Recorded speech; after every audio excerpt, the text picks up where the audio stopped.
Well, thank you for sitting down with me in very windy Iowa. Thank you. This is why they have windmills here. Yes, now it I is. know. It is. Now I know. The last time this country elected a new president, it was on hope and change. You seem to be running on doom and gloom. Not at all. I'm running on what I think to be honest assessment of where we're at. Too much debt, too many terrorists. So here is the pitch. If you think we can protect America without some troops having to go back overseas and fight for a very long time, most likely, then I'm not your guy. Radical Islam is not going to be defeated just by armies over there. We have to be part of those armies. It's going to be a generational struggle. It's not just about killing terrorists.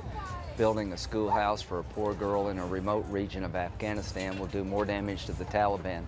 Been to the region over 30 times. I understand how hard it's going to be, but the good news is most people in that region don't want to buy what ISIL's selling, but there is no way that we're going to defend this country under the current construct. But in all seriousness, you are basically promising that troops are going to go into that region.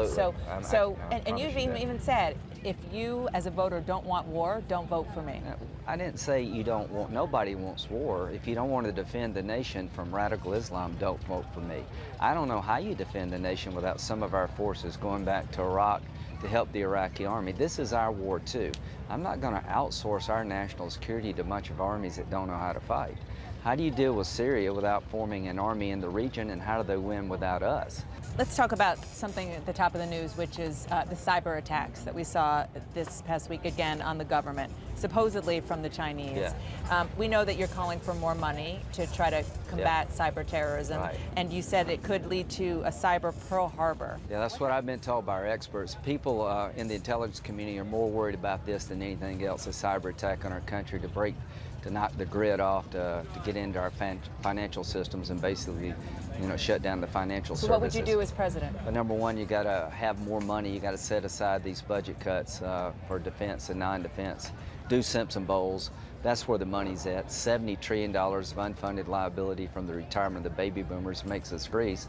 But with some means testing and some age adjustments we get through, replenish our military, up our game on the intel side, work with a guy like Sheldon Whitehouse, who's a liberal Democrat from Rhode Island who knows as much about cybersecurity as anybody, incentivize the private sector to harden their infrastructure against a cyber attack, give them liability protections if they do.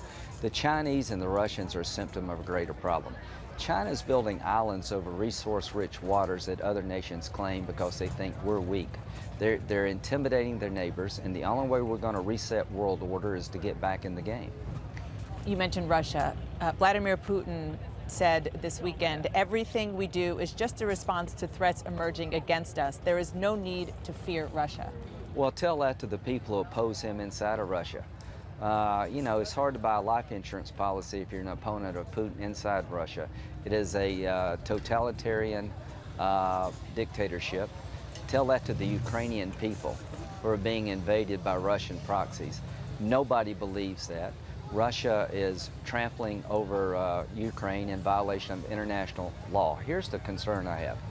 We signed an agreement with the Ukrainians in the 90s. Give up your nuclear weapons, we'll guarantee your sovereignty. Well, they did, and Russia has basically dismembered the Ukraine. Let's bring it back home, and specifically to your party. Part of the reason why you're running, you say, is to challenge your own party, yes, and to make them understand what it means to be an electable Republican, particularly on the environment. What would you do differently than many of your Republican opponents? Here's a question you need to ask everybody running as a Republican. What is the environmental policy of the Republican Party? When I ask that question, I get a blank stare. We don't have an environmental policy. We have an energy policy. If I'm President of the United States, we're going to address climate change and CO2 emissions in a business-friendly way. We're going to find oil and gas that we own because we're going to use fossil fuels for a long time to come, but it's okay to set lower carbon targets. I do believe that climate change is real. I want a business solution to that problem. Man-made climate change. Yes, I do, absolutely. When 90% of the doctors tell you got a problem, do you listen to the one? At the end of the day, I do believe that the CO2 emission problem all over the world is hurting our environment.